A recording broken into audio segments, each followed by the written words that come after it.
Fan, short for fanatic, is the one who's screaming their lungs out in sub-zero degree temperatures, still believing when the chips are down, and never, ever giving up on their teams or their players.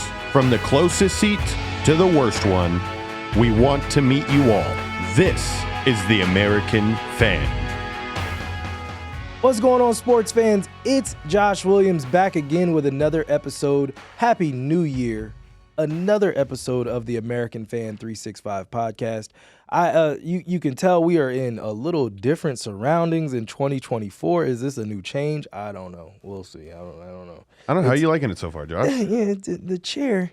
It's both comfortable but odd. I don't know what to do with my hands. I'm fully unencumbered, so I'm trying to. Oh wait, but you can get a shoe cam in here. We can. You back up. Oh, we got some shoe love in here though. Yeah. So that is a plus, but we'll see. I don't know. I don't know. I think I still enjoy the comforts of Studio B. I was about to say Studio A. This is Studio A. We're usually in Studio B. All of our episodes have been in there. But you can hear the voice of God in the background is the bearded one, George Carmona, back fresh from the road. George, how you doing? I've made it. I was in Arkansas all this week. Missed a connecting flight, so I had to go through the whole rigmarole of getting a hotel room and having to be at the airport super early. So I just got off a flight like 2 hours ago. Yeah. And we're here. We're ready to go. So these eyes aren't the eyes of a high man. These are the eyes of drowsiness, or is it both? It's always a combination of both, Josh. I mean, I work extremely hard and I like to party. So I am always fitting into that category of the both. Yeah, I don't have a ring light set up in here. Usually I set up a ring light, but today right. I was like, let's let the people experience a little bit of darkness on the side. It is a dark day, a very dark day in sports. Oh my, yeah, we're going to get to that. I will say one thing before we get started. So this is how I'm going to start the new year. Okay. So, and I of course didn't put this in the show flow because I always want to get your natural response to certain things, right? So Pete Davidson, Pete Davidson, or Skeet Davidson, as some on the internet would choose to call him, in his new Netflix special, talks about his substance abuse, per usual. But in one particular story, George, he talks about how he went to Aretha Franklin's funeral with then-fiancé Ariana Grande, and he walks up to Aretha Franklin's family and tells them, "I'm just here to pay my RSPECTs." No. I didn't know. I knew about the other part that I figure you're probably going to say next. Wait, what else you got? The man was on ketamine. Yes. He was on ketamine. Yes. He did not hit the family with that. That's what he said. How did it take this long to come out? Wait, how long ago did Aretha Franklin die? That's Ariana Grande time. This is 2018. This is pre-pandemic. Man, that family just held on to that story for every party, for 4 years. I'm like, I guess TMZ deserves to have it now. I am here to pay my RSPECTs. Oh my God, bro. So that's how we're gonna start. But man, listen. So, usually we start our episodes, if there's a lot of things going on around the world of sports, we start with Around the World in Sports. George puts up the nice little graphic in the background, Around the World in Sports. Today we don't know about the graphics. We're on a new computer. It'll be there. They're there right now, Josh. I don't know what you're talking about. Oh, okay, fair enough. Yeah, this is a pre-recorded episode.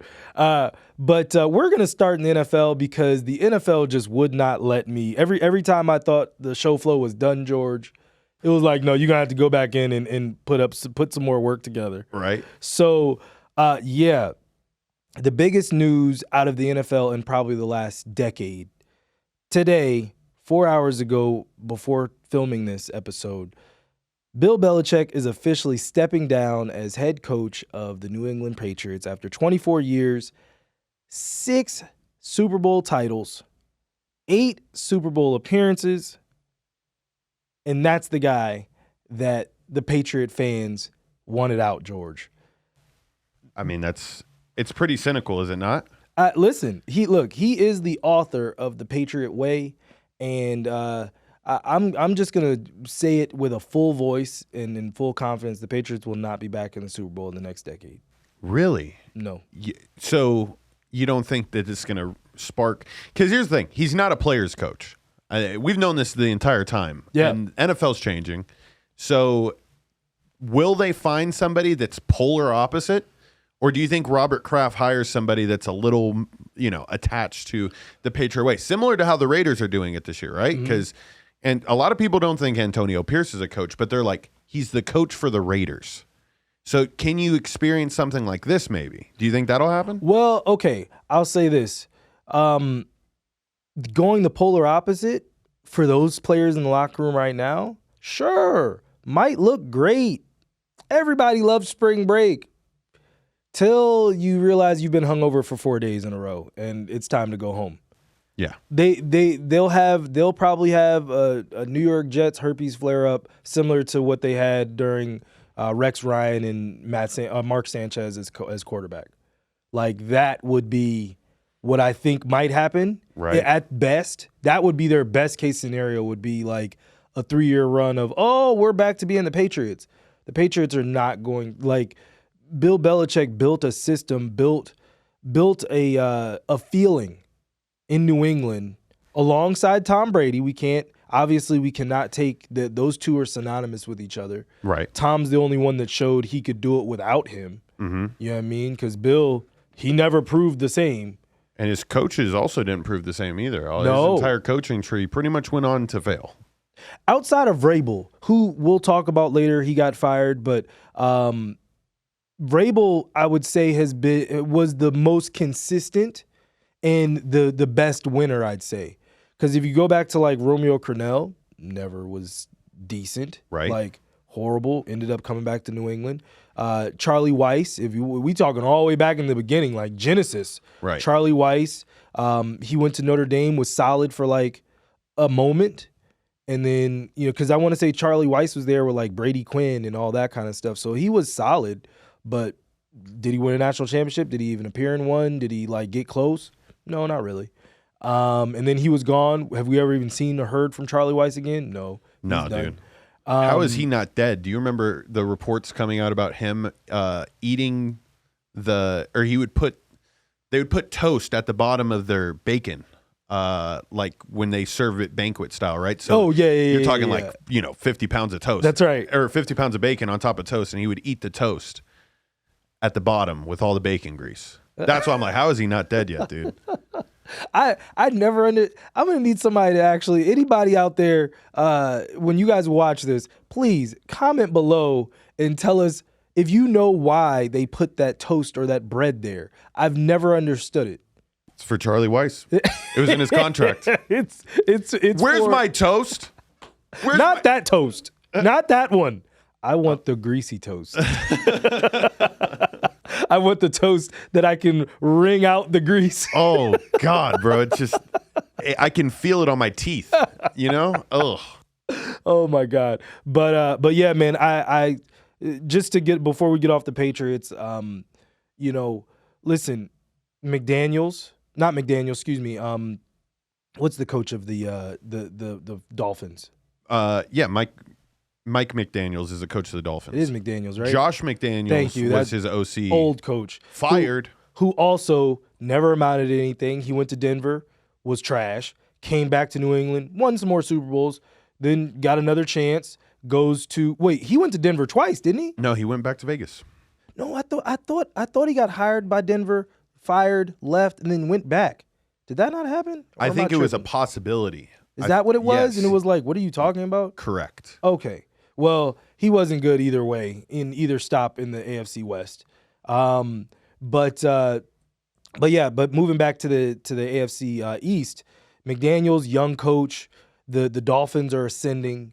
They have a moderately young team, I'd say overall. They have some older pieces, but overall are pretty young.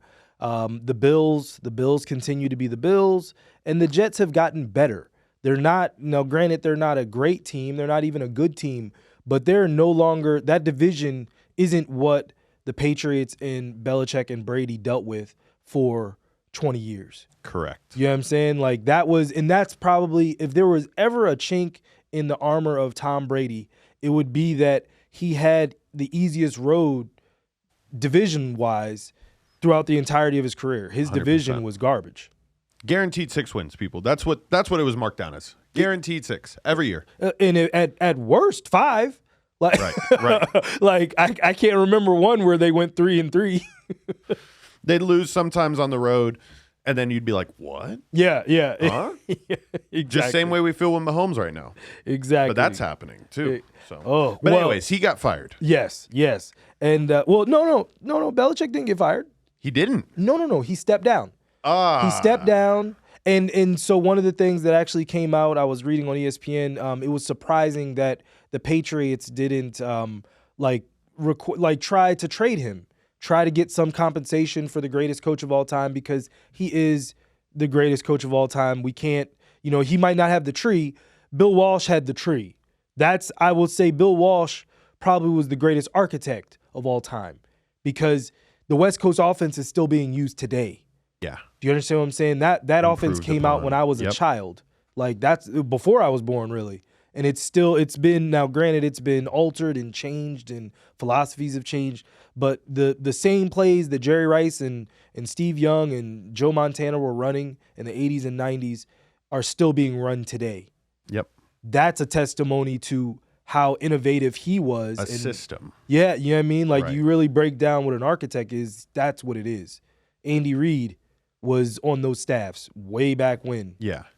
Bill Belichick really, I think he realized I should probably find some better people once, the wing tee offense and, option went away. I mean, he comes from, a very, archaic. Yeah, but I think he coached at Navy, I think it was, or I think that's, where he had initially started his whole coaching. I mean, that type of football was option football day and night, and he's more of a defensive guy, but there's not, a Belichick defensive system that reigns throughout the test of time. You know what I mean? That's interesting. The only thing that you can say is you knew every week Bill Belichick would take away your best option. Every D coordinator is supposed to do that, but he did it better than most. Yes. But there's no real signature. Yeah, signature system. You know what? That's very true. Because think of it this way, and I'll show you. Tampa 2. Who's that? I should know this. Oh, no. You don't know that one? I know, dude. Tony Dungy. There we go. So Tony Dungy is who created the Tampa 2. That's still there. Yep. You know what I'm saying? That's who started that look, and that was based off of the players that they had. But you're right. There isn't a signature cover 3 that maybe he did differently than anyone else, and now that's the Belichick cover 3. Or, similar to you switch gears over to college football and you say Jim Boeheim's 2-3 zone. Correct. Ain't like anybody else's 2-3 zone. Yep. No, that's actually, wow, that's really interesting. He's got the Patriot way, and that's going to be whatever it is, an interpretation throughout the test of time. Yeah. I think the Patriot way is that he was a fucking hard ass. He just was. Yeah. He demanded perfection. 100%. And that's that. Well, I've never seen. Has a coach been traded? Yeah. John Gruden. John Gruden got traded to. It's happened recently too, but John Gruden got traded to Tampa Bay from the Raiders. He got traded. What's his name? The Broncos had to give your Saints some stuff for Sean Payton's contract. That's weird, man. Yeah. That's the weird world of sports at that level. Yeah, because you really don't think it could happen. Yeah, just kinda... and I feel like there was one recently. It's messing with me. There's another one recently too that a coach got traded. It's usually basically on their way out, so they already didn't want to be there anymore. Right. And then I found this new team because really, George, think of it this way. Why am I going to go to, I'm looking at this Cowboys helmet. If I wanted to go to the Cowboys, why would I go there when I could just either quit or wait for my contract to run out and then go there, unfettered? Right. Versus if I try to go now the team that I'm going to is going to lose something for me coming. Correct. You know what I'm saying? That's the part that I'm like, it's not really worth it. You got to really, really want it out. So right.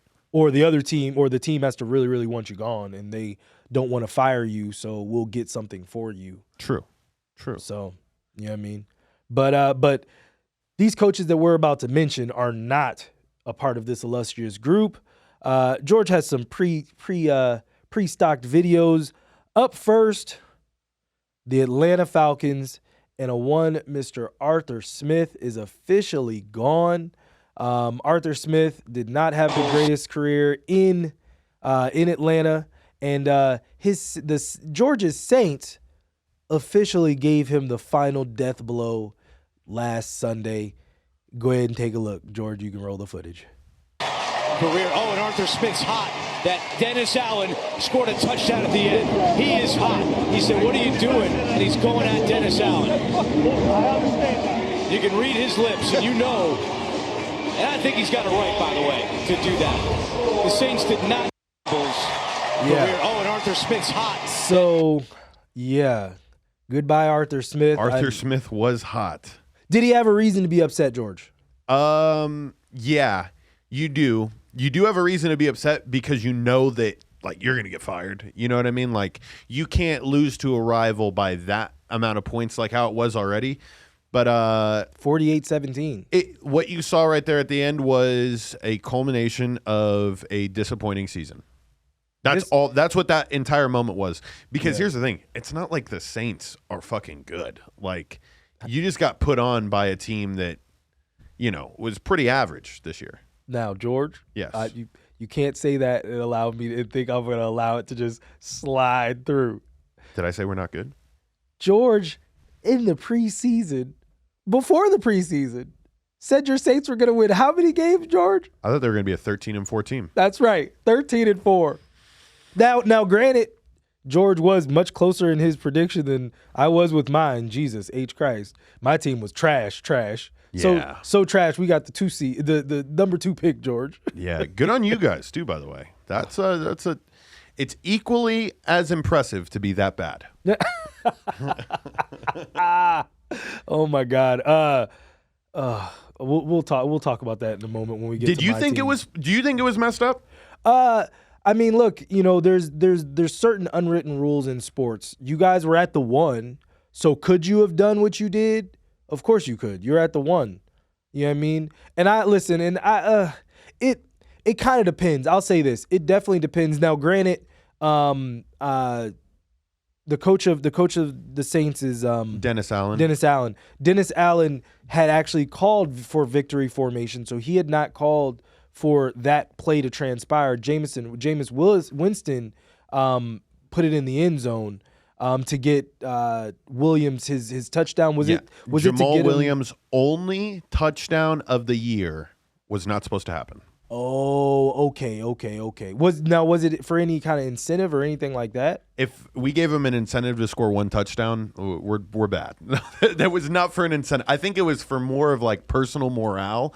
I mean, this dude he was a sensation at the preseason. Get him from the Lions. He's signing Pikachus all preseason long, Mr. Big Anime guy, and then his only touchdown comes when it didn't even matter. Why? I think he was hurt. Season? I think he was hurt this year. Yeah. Like, without a doubt, he was not the same running back that he was a year previous, where I think he scored 15, 16 touchdowns. I think it was 16, and he broke Barry Sanders' record. Yeah, my jersey. He broke Barry Sanders' record for touchdowns in a season last year. So he had to have been hurt, bro. Yeah. Well, shoot, to go from that number to that number is crazy. Yeah. But up next, we've got my team. I don't have any sad videos for my team. It's just been sadness. So that's more than enough for me. But my Commanders finally fired Ron Rivera. George, did you see my video? Did you see the video I posted? Yeah, where you were just like, yes. You can all go. The song was "Common Go," and I was saying everyone can go. Like, these people, the whole O-line, except for Sam Cosmi. Yes, you can all go. Little Thanos snap effect on the clip too. They just, I'm not feeling too good, Mr. Stark. I'm not feeling too good, Magic Johnson, Ron Rivera. Yeah, no, it's over for you. One division title as a 7-9 team, and then I think another season of 7-9, and then another season of something like that, and then 4-5 14. Yeah. Be gone, please. See ya. Don't come back. I pray. These are my choices for coach in order. Mike Tomlin. All right. That would be a trade. Because he has one more year in his contract, but they usually negotiate before and right. re-up everything, and he might want to go. And we're actually he grew up a Redskins fan. Oh, because damn. he's from build the storyline for me, Josh. Yeah, that's right. He's from the area. Joe Gibbs is his coach. Like, you ever hear him talk about Joe Gibbs? Like, when he talks about the first time, like his coming to the NFL moment.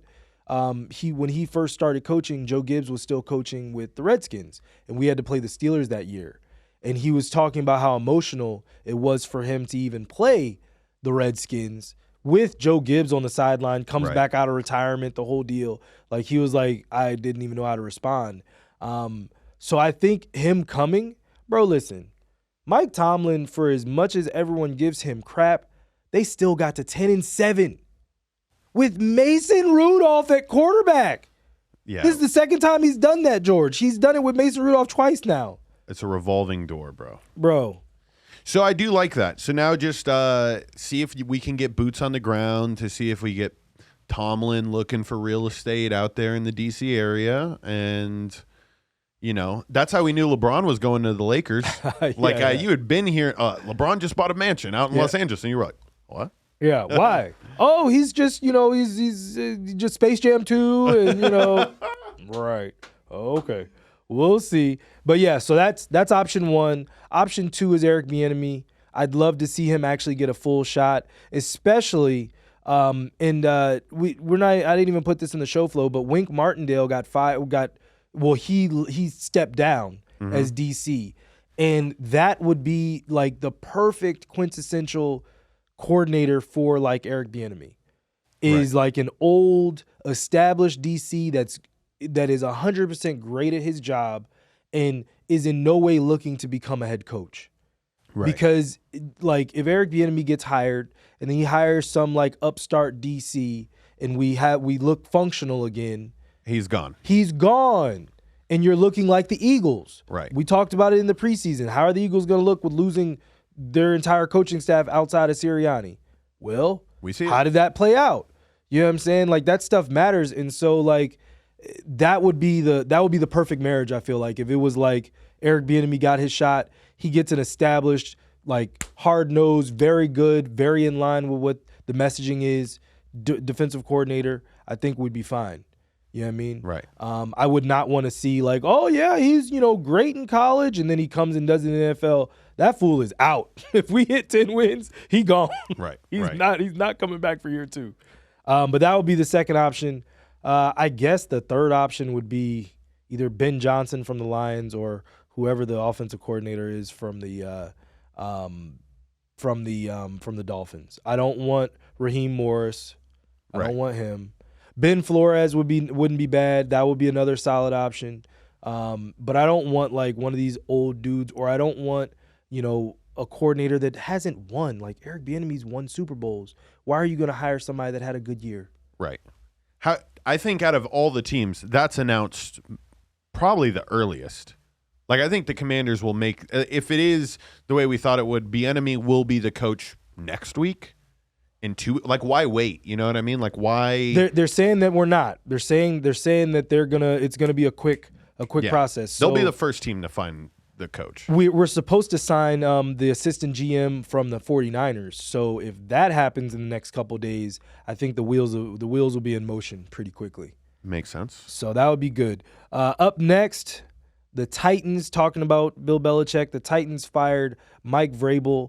Like we said, the most consistent and probably the best, I would say, coordinator, or someone that's been from the Belichick tree. He played for Belichick, then was a linebackers coach with them, and then became the coach of the Titans. He got fired, let go by the Titans. Tough last 2 years, but but I want to say, did they make the playoffs last year? I feel like they did. Yeah. It just wasn't the same. Probably like a wild card spot. Or it was like one of the things where they lost in the last week to not make it. Yeah. Like, they were always there. And they've been competitive. Yep. You know what I mean? Like Vrabel, for whatever you want to say about him, he never had a Tom Brady. Yep. He had the best running back in the league. They played hard-nosed defense, and they weren't going to beat themselves. That was their Titan way, I would say. They were tightening up. That was what they were doing. I think Vrabel gets another job. What do you think? He'll always be remembered for being the head coach that is running defensive line drills and like getting hit, like wearing like the body shield and everything. And that lasts. That's a football guy. Like he will end up being somewhere, and no matter where he goes, like he's one of the coaches that when I watch him, I'm like, I would love to play for that guy. Yeah. Because he seems as equally hard-nosed as he is like players coach. Because, I mean, you know, a lot of these guys know what it's like and how it feels to go through a season. Yeah. When to ease up. Yep. Give people a little bit more rest. When to, you know, really lay the hammer down with, you know, I think the main thing is culture and what we do and don't do. You know what I mean? Like, this is what we do. This is what we don't do. If you fall on the wrong side of that, you got to go. You know what I mean? I'm a huge fan of coaches that have success later in the season, too. Yes. That shows to me that, like, you don't need the 3 months of preparation at the beginning of the year to scheme up and win those first 5 games and then what the hell happens the rest of the season. Like, no, you see it was like a well-oiled machine. They always picked up. The Titans were a team that, you know, I faded a lot this year. Yeah. When in reality, they were playing normal October, November, December Titan football. Yeah. Hard and close. Yeah, I mean, perfect example of that. To your point, I would say Zach Taylor, coach of the Bengals. Yep. Look, listen, the Bengals had a struggled year for the standpoint of injury. You know, Joe Burrow started the year hurt, then caught fire, then gets hurt for real, missed the rest of the season, but they still, with Downing, still win games. I want to say they ended up with, did they get to 9 or 10 wins as well? The Bengals? They got to... I know they had at least 9. 9. Let me see right quick. The Bengals got they went 9-8 this year with a backup quarterback for a chunk of the season, winning multiple games in December. Like, when other teams are fighting for their playoff lives, they were still fighting to get in the playoffs too. They, like, the Steelers snuck in with 10-7. They get to 10-7 too. Yeah. I don't know what's the head-to-heads and all that good stuff. It's absolutely crazy. But that wasn't all the firings. Brandon Staley finally gets fired from the Chargers. Finally. And we don't have to look at this meme that George is about to play anymore. We'll go ahead, George, roll the tape. You can play that one. Uh-oh. We're good. Is anybody surprised about what happened? No, man. Nope. Nope. Is any- Nope. What the fuck? Nope. We're not surprised. We're not surprised at all, George. We're not just like we're not surprised that Brandon Staley is finally gone. To be a defensive coordinator, a defensive-minded coach, and have a defense that's just remarkably bad for your entire tenure with Derwin James and Joey Bosa and Von Miller, Khalil Mack. Like, you had studs. Yeah. Studs. Yep. And, we can blame Justin Herbert as much as we can, but that defense wasn't good either. Wasn't like the defense was like, what you doing, Justin Herbert? It's like, my bad, Justin Herbert. Go win us the game now. Justin Herbert's like, that's not me. Yeah. I need help. No, I mean, he's never looked like a defensive guy. No. You know what I mean? Like, he looks offense. Like, literally up until this year, I was like, oh, yeah, I mean, he's lucked out, dude. He's an offensive coach. He's got Justin Herbert. And they was like, no, he's a defense coach. I was like, what? Yes. And I forgot that too. And then the thing that got me is, well, one, I saw his funeral. I saw the Raiders put 63 points on his ass. So I was at that game and I witnessed greatness. What I knew was the end. Like, I knew after watching that, I was like, it's over. A week before that, the very first play on defense, 12 players on the field. It's like, bro, this is the first play of the game. and you get 12 men on the field. Like, how's it? And you're a defensive guy? Get the fuck out of here. Yeah, it's time to go. Time to go. Up next, Frank Reich with the Panthers. I didn't send George this meme, but listen, the Panthers, they've got ownership issues. Their owner is pouring drinks on fans. Like, it's bad. It's just bad. It's bad in Carolina. So we'll see. Josh McDaniels gets fired by the Raiders. He got fired midseason. Antonio Pierce gave them a complete turnaround. We'll talk about that shortly, whether we think he should stay on as the coach. I, for one, think he should, but we'll elaborate on that.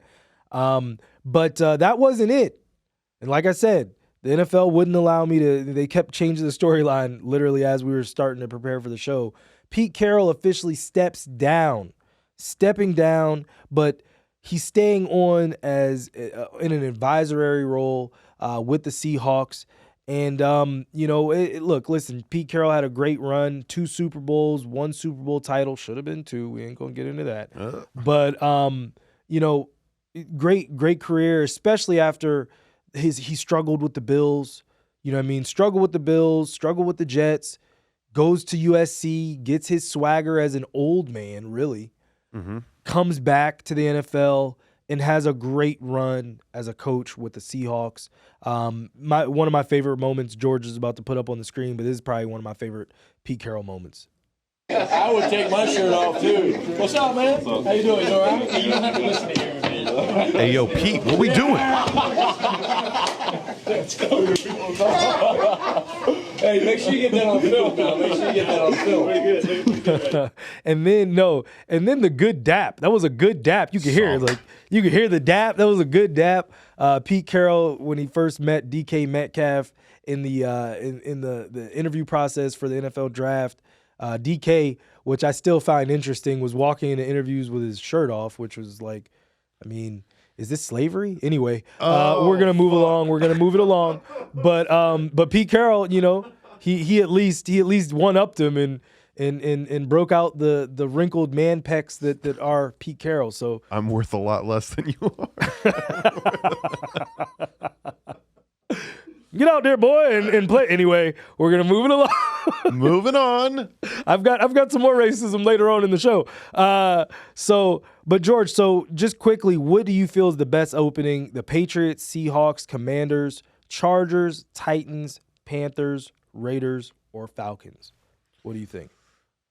Give me the Falcons any day of the week. Wow. Okay, that's interesting. That team is it's loaded with talent. You got probably the best running back that will be in the league for the next 2 to 3 years before he gets high mileage, because he's so versatile, man. Like, when I watch Bijan Robinson play, and trust me, I was not a believer, he balls, bro. And I think if you get another piece, a quarterback piece that is like trusted as that role, which I think it is Taylor Heineke. I'm a Taylor Heineke fan. I think if he can lead the fucking Commanders to a playoff run, okay, he can do something for that city. But he was having to play, second fiddle to point shaving Ritter, like, so that wasn't a good situation. I think the city as a whole, though, is why I would want to coach there.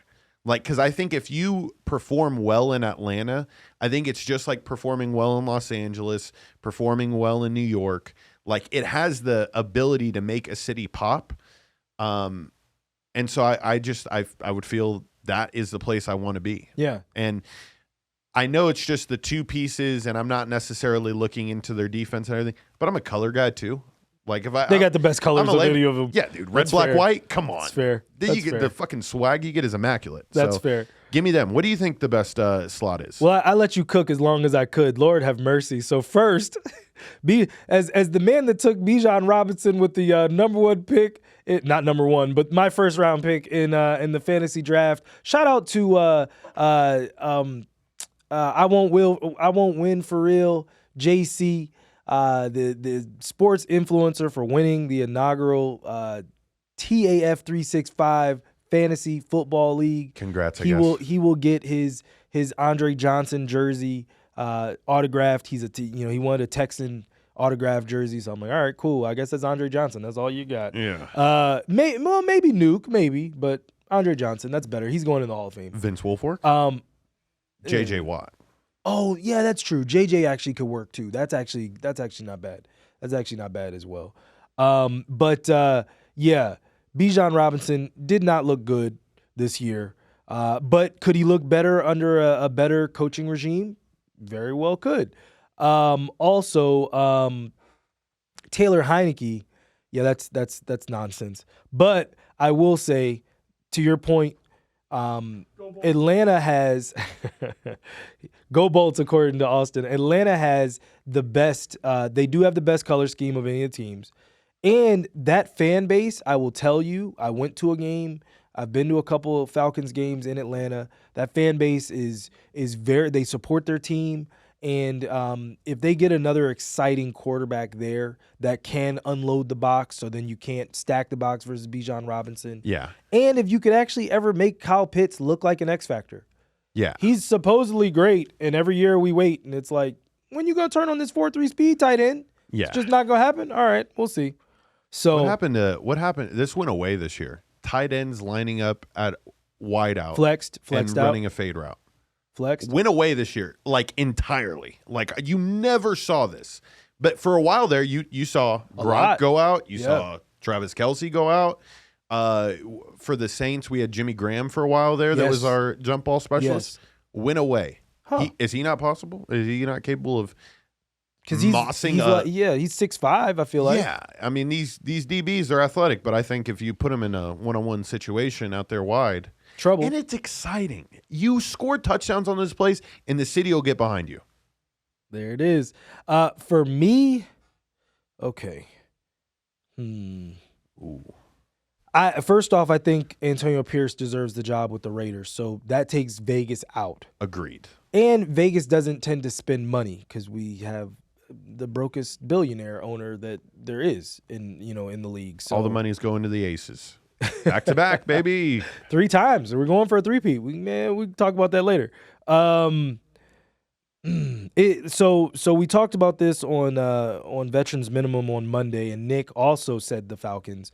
I said the Chargers, simply because one, that stadium, the city, it's easy to get people there. You already have the quarterback, or should have the quarterback in place. He's under contract for $1 bazillion. Right. I feel like they're closer, but that division that they're in is much tougher. The Falcons, the reason that Nick was saying the Falcons should be the team is because that division is trash. And correct. That's another valid reason. That's fair, because the division doesn't really have a franchise quarterback. Look around. Huh? What? There isn't one. None. There's not one in New Orleans. There's not one in Tampa. There's not one in Carolina, at least as presently constructed. Right. So if you got one, you'd be Tom Brady eventually, essentially. So very true. So that's the one side of that. I think for me, it's probably a toss-up between my team and the Seahawks. The only thing that I would give the Seahawks the nod is because they have a culture already in place. Mm-hmm. The culture's in place. The fans are engaged. You know what I mean? They haven't had a bad year for real in however many years. Really, they're really appealing, man. Like that was probably my second team. Yeah, I really think that Pete Carroll being in the front office too helps out tremendously. Yeah, they drafted well last year too. A lot of their young studs.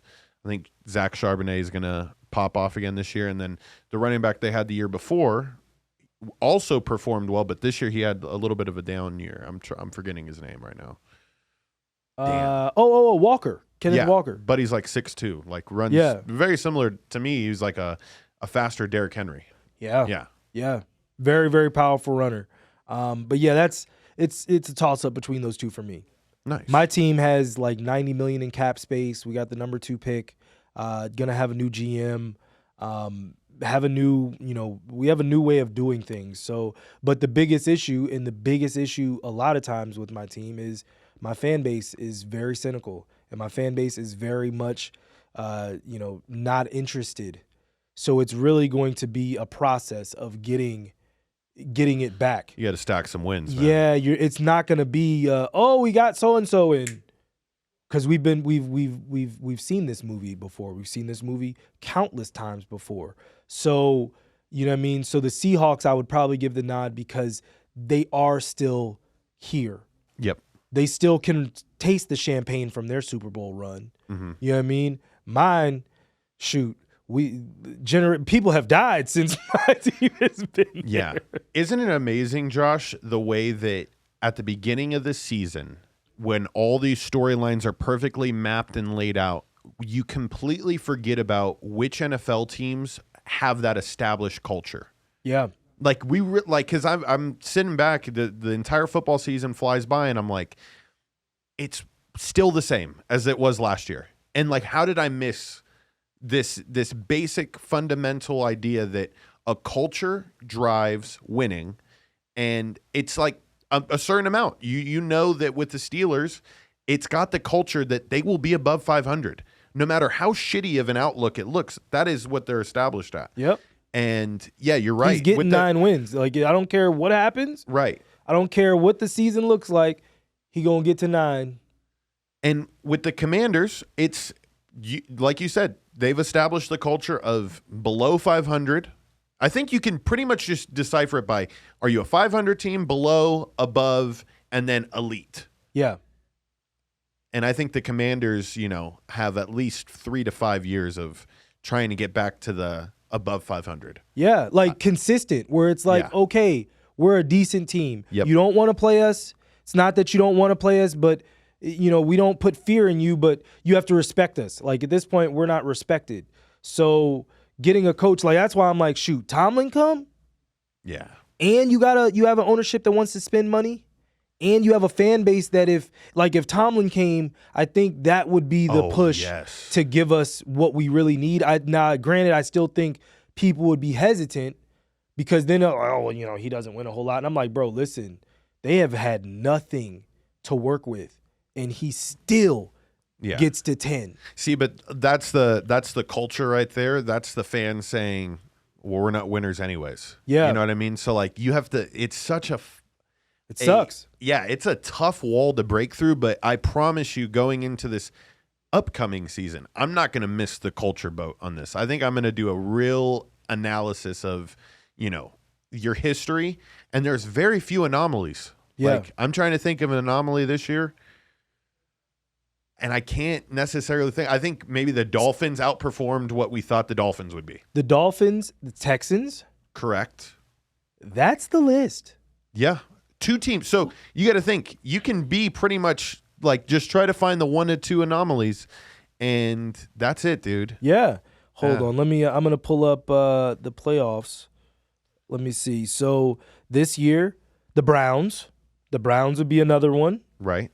The Packers a little bit, but I said the Packers were going to be hovering around 8 to 10 wins. Right. That was. I said that it was going to be. There were going to be some games where Love would win the game. There would be some games where Love lost the game. But I felt like more or less he would just be solid. And then how did we play outside of him? But yeah, that's it. The Bills are a team. See, and the Rams are a team. The Lions continue to ascend. The Lions, so I can fit this in too. Like, the Lions were a team that didn't necessarily fit they are looking like they're going to be an elite team category, but great culture, and you can guarantee on that performing well. Yeah. The Rams, everyone thought the Rams would be dog shit. The Rams have an established culture of winning football with Sean McVay. Yep.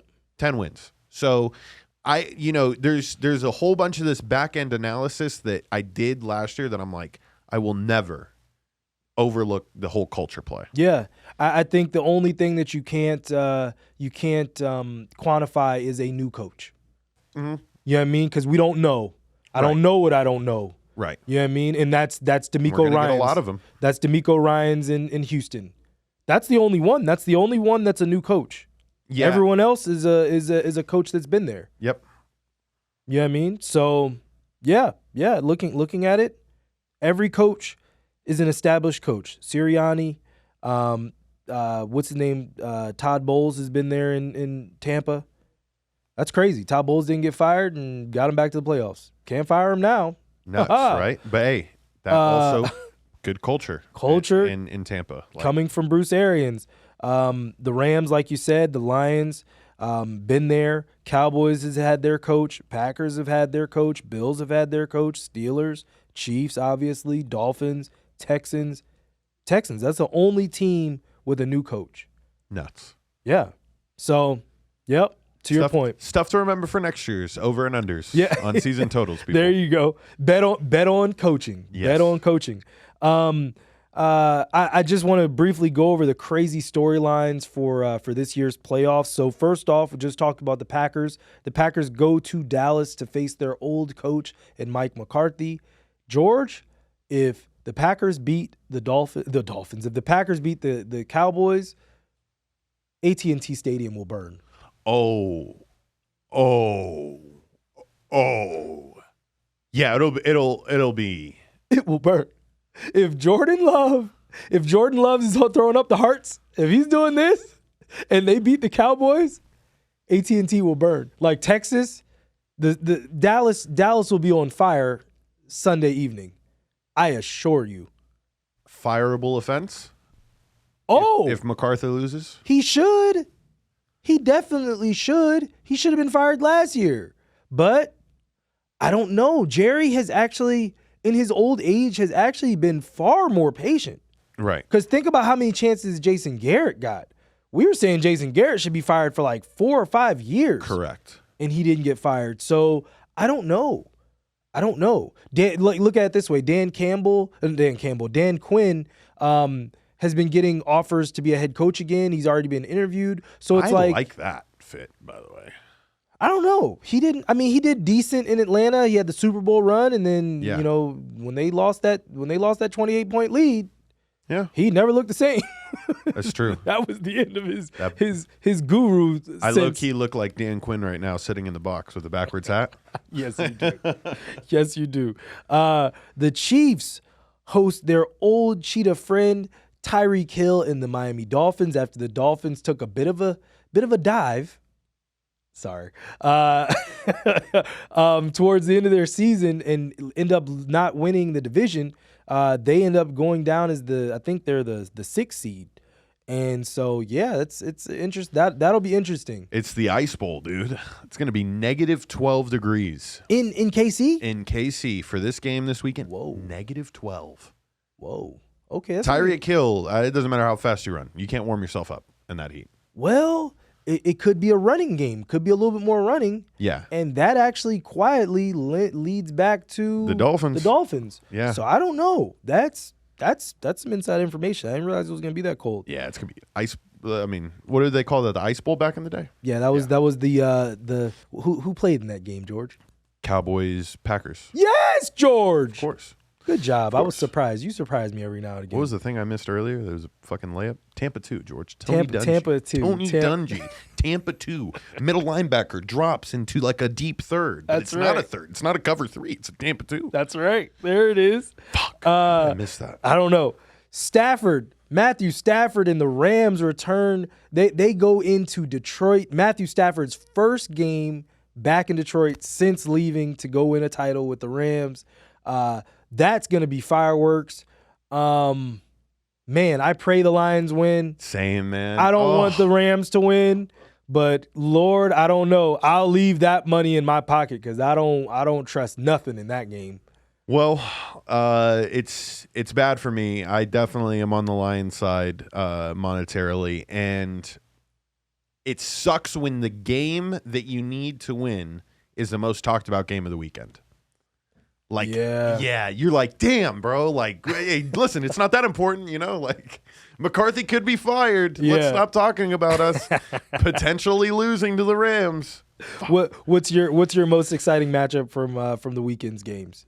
Oh, I mean, my eyes will be glued to that one. Dude, hold on here. There was another matchup. I'm a fan of seeing what's going to happen in this KC Miami game. Texans Browns. That should be interesting because this is going to be played in NRG in Houston. Yeah, that's in Houston because they won the division. They're the 4. It's the 4 or 5 matchup. Yep. So are the Browns and Joe Flacco going to make a run that we'll remember forever? Yeah. That's probably the game that I'm going to be most dialed into. Because you could also get C.J. Stroud at his finest throwing for 250 yards in the first half. And it just seems like they've made more big plays this year than any team, and it's not even close. Like, the Texans move the ball very similar to like a Big 12 team. Like they're just it's big play, big play. Yeah, deep in post. Yeah, like it's never a slant or a screen. It's amazing. So that's going to be electric, and we'll see if Flacco man could do it. What about you? Yeah. Look, I like that one. Definitely like that one. But for me, it's got to be Packers Cowboys, because we always talk about this Cowboys train. We always talk about it. This train is never late. And God bless if you go down to the Packers at home. Ooh, that's gonna be bad times. No, you said it perfectly. The city will be ablaze. They will start. I mean, because I'm thinking about the construction of the stadium, right? Yeah. It's not like the Staples Center when the Celtics beat the Lakers and people start flipping cars right outside of Staples Center. There's a lot of room. Yes. So, like, you're kind of out to yourself a little bit. Yeah. So the fires I don't think it'll be like as crazy. Like, I'm thinking of the videos that might play in my head. People will go nuts. Like, I think Packers fans, if you win, definitely flip your shirts inside out, take the cheese head off, because these Cowboy fans are probably going to be out for blood, bro. Like, if my team doesn't win, I'm going to beat your, they're going to go crazy. Yeah, that's the one at 4:30 on Sunday that I'm 1:30 Pacific Standard Time. Yes. I'm definitely looking forward to. We don't have time, George, to talk about the NBA. It was going to be a quick one anyway. I'll say it quick. Wemby logged his first triple-double. It was 16, 12, 10 assists. He's averaging 19, 10 rebounds on the year. Kind of a thought for another day is Wemby has he been meeting expectations, or is he a little bit below? Does he still have a lot of room to grow? Still have to see. Haven't seen a whole lot of highlights of him, so that's still a little bit interesting to me. The Spurs are just built poorly. The Spurs they've got some people. They just ain't winning a lot of games. Yeah. I was listening to a Bill Simmons podcast, and they're like, he is the only piece on that team that makes sense moving forward. Yeah. And that's like a bad spot to be in. That's true. I do like Jeremy Sochan as well. He's pretty solid, but don't want to talk too much about NBA. Ja Morant is done for the year? Oh, surgery on a torn labrum, which when I saw that, I was like, in Madden, that only is a 4-week injury. He's done for the rest of the year? Interesting. So then it made me think, is it a wink, like Ja, shut it down?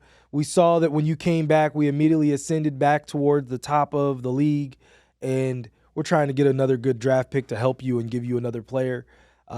So I think the Grizzlies are going to go back down, and they're going to be in the lottery and probably get a top 5, top 10 pick. So I think that's more or less what that was about. So I guess good on you, Ja Morant, but, rest up, heal up. No mistakes, since you're not going to be on the court. So we don't want any, oops, my bad, I've been bored, and, pulling guns back out. Don't do anything dumb while you're away again. But and then finally in the NBA, the Magic are finally retiring Shaquille O'Neal's jersey. What took so long? I didn't even realize that he didn't have his jersey retired. So he's going to have his jersey retired with 3 teams, the Lakers, the Heat, and the Orlando Magic. And the Orlando Magic should have truthfully been the first team to retire his jersey. Yeah. The fact that he had to wait this long, he hasn't played in Orlando in almost 30 years. Orlando just doesn't know how to do it. You know what I mean? Has Penny Hardaway been retired? I don't know. I'll do a look for you. That's interesting to look up. But yeah, so that's the only other part of there. So, but let's go quickly around the world in sports. Our Around the World in Sports segment today is brought to you by our friends at Coco Love, the beverage of choice of the American Fan 365. Head over to www.cocolovewater.com for your case of coconut refreshment, and be sure to use the promo code TAF365 for your Hawaiian beach vibes. So just quickly, have to be the first to congratulate the Michigan Wolverines on their first national title since Tom Brady was on the roster all the way back in 1997. George, they beat another Washington team. They beat Washington State, Really? led by a Mr. Ryan Leaf, all the way back in 1997, or technically 1998. I think it was New Year's Day, 98, with Brian Greasy. And so this time they beat Washington, and there was no big Penix energy this time. They blew the doors off of Washington. It was close for a moment, but it never really. I was taping Nick's show at the time, and every time I looked up in the TV that's kind of you could peek through and see through the engineer window. Every time I looked up, Michigan was on another big run. Like, they had another huge play, and it was like, Jesus Christ. Yeah. And I couldn't talk about it because we were on air. No, Washington was moving in slow motion. I was at a bar in Arkansas, and they were full Washington. I've never seen a bar with none of their teams playing just erupt the way that they would erupt for Washington. But they were no match. Like you said, Michael Penix lost probably $10 million, I'd like to say. Ooh. Like, maybe more. Dude, I was full on the track of he's going to not win the Heisman, win the national championship, have a great combine, and he would take first or second. Like that, in my head, I was like, he's going to increase his draft stock from about 7th on the list to up to 1 or 2. I'm not a firm believer in this NFL draft quarterback class coming up. I think there's a couple of hitters, but I don't think it's as guaranteed as it they make it seem. That's how I feel 1,000%. And I hate that we waited to the end of the show to talk about that, but I definitely. I mean, we'll do a draft show, I'm sure. Yeah, I feel the same way, and that's the reason why I'm like, bro, just build behind Sam Howell. Yeah. I'd rather draft that left tackle and draft another offensive lineman, get me another receiver, and get me a tight end. Yeah. And see where we're at. The draft is not fun, people. The draft is not fun when the Saints would take Andrus Pete in the first round. And then the Saints took Cesar Ruiz the next year in the first round. And you're like, fuck, man. You know, these guys aren't exciting. But then you're like, oh, we're solid. And got a solid line. It makes sense. Yeah. I promise you, it's not attractive, but it works. It's not fun, but drafting a quarterback and watching him get pummeled, and then everybody like, oh, he just can't figure it out. He's not a winner. Like, bro, he can't hit his back foot. Yeah. But that's another story for another day. Quickly, not to be outdone by the national title news. Oh, God, I'm so thankful for this news.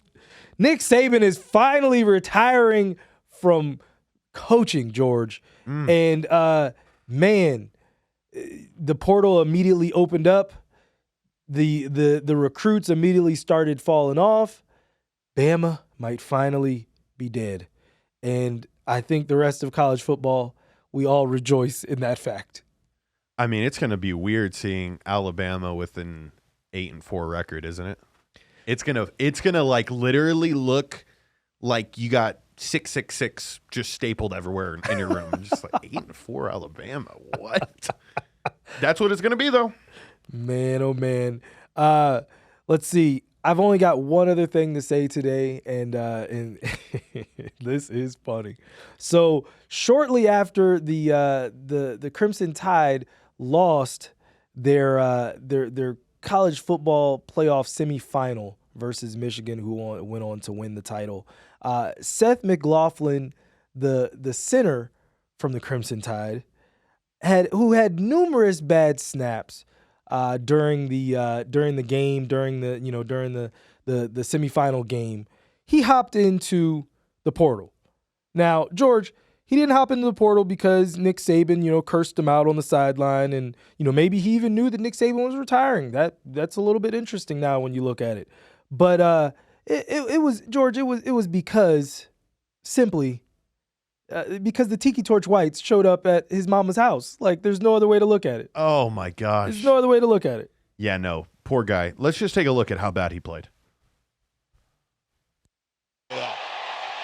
goes loose, and Milrow has to fall on it back in. That killed a drive. Oh, wait, to win the game, George. No more time. 4th and goal. We're at the 2. Set the stage. At the 3, excuse me. Oh, low snap. Let's tear up the timing of the play. I'm going to tell everyone right now that thought that was a bad play. There was an angle there. He put his head down. If he catches that snap normally, he walks into the end zone. Oh, my God, that was the most upsetting thing to watch. Thanks for bringing it up again, Josh. You're the best. Fuck. Seth McLaughlin, it's all fun and games until there's a cross burning on your lawn. Oh, my God. And with that said, well, and one last thing, I actually got a message mid-show. Prayers to Michael Strahan, whose daughter has brain cancer. Oh, no. That literally, I got a text mid-show about that. So shout out to him. Prayers for him and his family. Can't imagine that as a parent, as a person in general. That's horrible news. But yeah, that's the end of the show. I didn't mean to end on such a sad topic, but thank you guys so much for tuning in to another episode of the American Fan 365 podcast. Please make sure you like, share, and subscribe. We have some exciting things coming up. We'll see if we're going to still be in this room. This room got cold towards the end, so I don't know. I don't know if George was trying to freeze me out or what happened. No, but they're icing the kicker. Well, they're icing me out. But we'll be back next week with another episode, and we'll see you guys then. Take care.